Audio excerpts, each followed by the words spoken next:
Takže já zdravím, teď vyzkoušíme aplikaci, která se jmenuje Volume 2, která umožňuje nastavení hlasitosti kolečkem myši jakýmkoliv způsobem. Je v češtině, je zadarmo a je v pohodě. Takže postup. Pokusíme se to zvládnout, já mám Windows 11, takže otevřu teda Chroma, protože jste na něj zvyklí. Tak, novinky nás skutečně nezajímají. Do vyhledávání zadáme právě to Volume 2. Když už to tak. Tak. A tady vidíme jako hned první nabídku na stažení. Tak. A teď to vypadá dost nepřehledně, GitHub, a v zásadě tady vpravo zvolíme toto a tady dáme Downloads. Budeme chtít poslední verzi, takže Last Beta version. Tak. A nyní zde máme poslední verzi 1.1.9.4.6.6, je to vždycky nejlepší. A zde máme několik instalačních souborů. Nás samozřejmě nebudou zajímat zdrojové kódy, ale bude nás zajímat de facto nastavení. Takže toto začneme. V tomto okamžiku se nás ptá, kam to nahrávat. My to logicky dáme do stažených souborů a necháme původní název. Dáme uložit. Zde vpravo nahoře vidíme, jak se nám to krásně stahuje. My ho otevřeme, zobrazíme ve složce, objeví se nám průzkumných souborů. Zde je soubor, pravým tlačítkem extrahovat vše a můžeme to nastavit i, aby nám rovnou ukázal vstavené položky. Ano, ono už to existuje. Tak. A nyní spustíme tento exový program jako instalačku.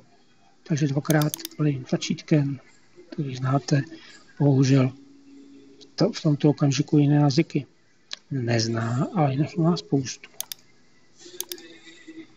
To uvidíme dále. Takže samozřejmě dáme uživatelské rozhraní. Tak. Já bych všechno nechal být, jak to je.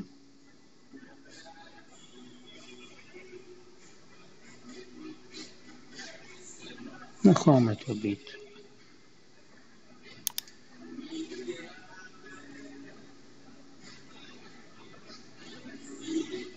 A vidíte, už to máte v češtině a je zde spousta nastavení.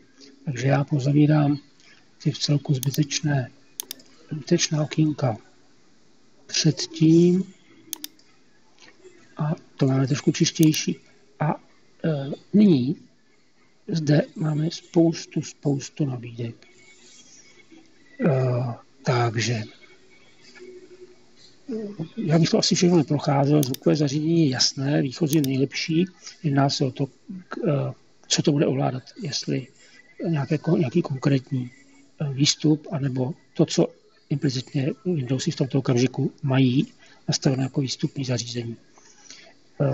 Takže nastavení, jestli se to týká jenom té aplikace, nebo různě, lze pro různé aplikace aplikovat různé metody. Já bych to nechal pro systém tak, jak to je. To, co tam je dál, tohle je v celku zajímavé. Ta regulace té hlasitosti může probíhat lineárně nebo logaritmicky, nebo podle tabulky. Nechám to na vás, já to nechávám lineárně. Rychlost změny, já tam mám nastaveno toto 70 kroků. Vyzkoušíte, je to o tom, když točíte tím kolečkem, jak rychle se to mění. A já jsem ještě neukázal vůbec ten základ, ale tam se dostaneme. Vyvážení kanálu necháme být. Zvukový efekt při změně hlasitosti rozhodně bych nedoporučoval, protože pak to bude něco vydávat, když budete měnit hlasitost. Tak, tyhle ty další meníčka jsou všichni jasné, zakázat režimu celé obrazovky, což je nesmysl, protože vy to potřebujete právě v tom okamžiku, kdy pouštíte video na celou obrazovku a chcete bez nějakých problémů měnit hlasitost. Vypnout zvuk při změně hlasitosti je také zbytečnost, to je nesmysl. Jo. Takže tady, to tady je ano, možnost, bohužel to není přeloženo do češtiny, pouze při snižování hlasitosti. To znamená, že to vypne zvuk pouze, když se ta hlasitost snižuje. To není hloupé, protože se může stát situace, kdy vy potřebujete rychle zeslabit a nezesílit, tak to rovnou vypne ten zvuk. Do té doby, než se to nastaví. Tak, tohle to je funkce utišení Windowsovská, když je hlasitost na nulu. Takový to, že se objeví ten křížek na ukazateli hlasitosti. Takže to je toto. Teď OSDčko je velmi důležité, to je to, co to zobrazuje na obrazovce. Já tam mám nastaveno toto. Podle času já bych to tak nechal být. Všechny ostatní je jenom když je stlumen, vždycky a podobně. Jo. Upozorňuji vždy, když něco změníte, tak je potřeba zde dát použít. Jo. My ta možnost začíná, nic jsme nezměnili, ale v případě, že bychom udělali třeba vždy a dali použít, tak víte, že tady pořád. A bude to nasvítit pořád. Takže my tam dáme, že podle času, je to špatně přeložené do češtiny, takhle to řeknu. Jo? A teď to zmizí a až teprve, když šáhnu na tu změnu hlasitosti, tak mi to něco ukazuje. Tak, doba půl vteřiny, že to pak zhasne. Teď, když tam dáme ten náhled zde, tak nám to ukazuje pořád, aby jsme to mohli nastavovat. Takže tady je průhlednost. Ta průhlednost může být, když to takhle pustím, tak vidíte, jak to pomalinku mizí. Jo? A týká se to toho, že prostě to bude vidět to, co je pod tím. Můžete nastavit, co chcete. Jo? Jakoukoliv hodnotu. Já to samozřejmě mám nastaveno na nulu, ať vidět. Skin. Tak a tohle to je důležité. Takže vy můžete mít takhle, jak to bylo teda nastaveno, dáte tam ten text, tak ho musíte použít. Tak, teďko vidíte, jak to strašně vypadá, jo?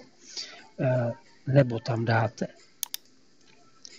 jezdec, použít. A teď vidíte, jak to tam, jo, různě. Nesmysl, já používám vždycky skin, těch skinů je spousta a tady je máte, jo, všechny tady, jich tady spousta, vyzkoušejte, který vám bude vyhovovat. Mně se líbí tenhle, i když mi u něj vadí, ten Windows, ten plácký, když mi u něj vadí, že tady není číslo. To znamená, že někdy je dobré použít skin, kde je nějaké číslo. Třeba řeknu hloupost tento, jo, tak teďko vlastně, když to budu, jo, tak vidíte, že to ukazuje, takže to jde docela přesně nastavit a opakovat a pamatovat si to. Ale já prostě, mně se líbí tenhle, tak ho používám. Jo, takhle, tady dole. Jo, tak, teď jdeme dál. To, co je důležité, je pozice a velikost samozřejmě. Jo, tak, takže dáme opět náhled a teďko vlastně tady, pokud máte víc monitorů, tak můžete nastavit buď aktivní okno, anebo já třeba používám 2 monitory, tady bohužel mám jenom jeden, v okamžiku, kdy to natáčím, jinak tam je třeba display 2, display 3 a vy si určíte buď aktivní okno, to znamená kde zrovna budete mít myšku a na kterém monitoru budete operovat s kurzorem a s myškou, tak tam se to bude zobrazovat, jo, anebo jenom třeba na prvním displeji, jo, budete mít ty další za sebou nebo někde neviditelný, tak já mám vždycky jako zatím aktivní okno. Toto, pozice, je velmi důležité a v zásadě to znamená, teď se vám tady objeví takové divné okýnko, že můžete říct, kde bude. Myslím toto. Takže když dáte uprostřed, vidíte, teď je tady uprostřed, nahoře, vlevo, pravo, různě. Jo, tak, já to dávám vždycky takhle.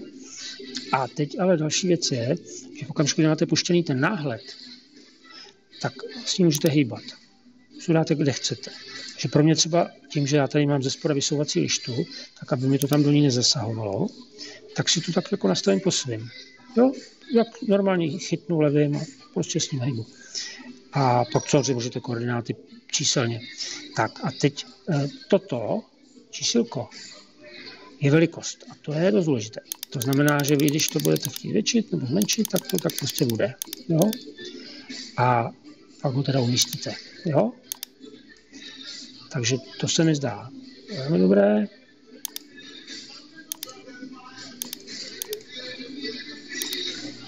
Jo, takže já ho tak nějak umístím, aby to nebylo přímo.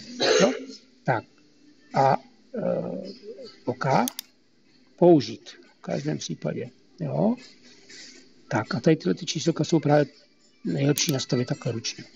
Tak, teď jdeme dál. Toto je, ta systémová lišta je toto, ukážu vám. Tohle. Ano. To znamená, že tady vidíte, když ho budu, vidíte to čísilko, jak se mění, snižuje, zvyšuje, jo? Měním tu hlasitost, jo? A teď tohle, co tady se dá zvolit, všechno, tak v zásadě jsou zase jenom, jak to vypadá. Jo? Já tady nechávám ten implicitní, který je, můžete si vyzkoušet těch skinů, kolik chcete. Myška. Já to nechávám, jak to je. Jo?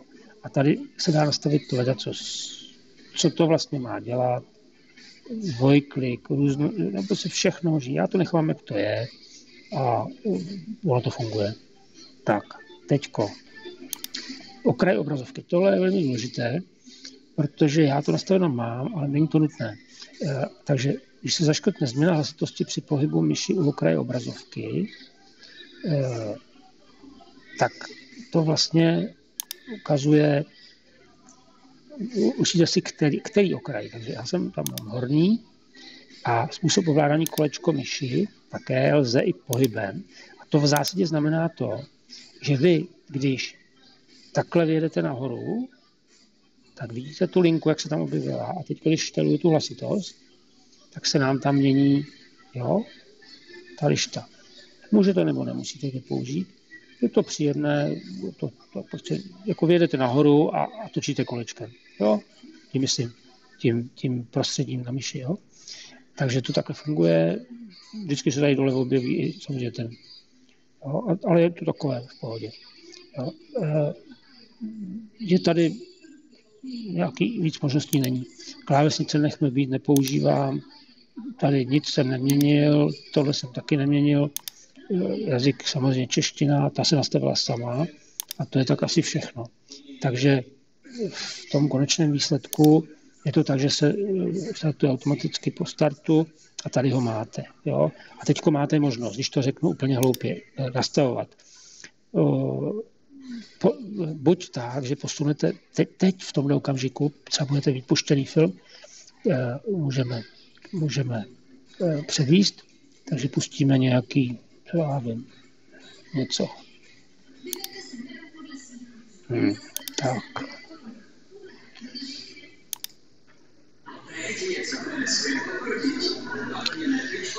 No, zrovna tady je Markovič, třeba zrovna, který včera jsem zkouknul 2 díly, podali dobře, tak pustíme třeba tu 3. No. Když chcete regulovat, tak jdete nahoru a točíte kolečkem. To je všechno. Tak to je jedna možnost. Nastavení hlasitosti. Druhá možnost je, že najdete přímo tady na to. Jo? A točíte kolečkem. Vidíte, že to také mění. No a teďko, když za tohle to zmačknete pravým tlačítkem, se objeví spousta funkcí. Jo? Tak to si vyzkoušejte, jaký bude vstup, jaký bude výstup, kam vlastně ten výstup bude.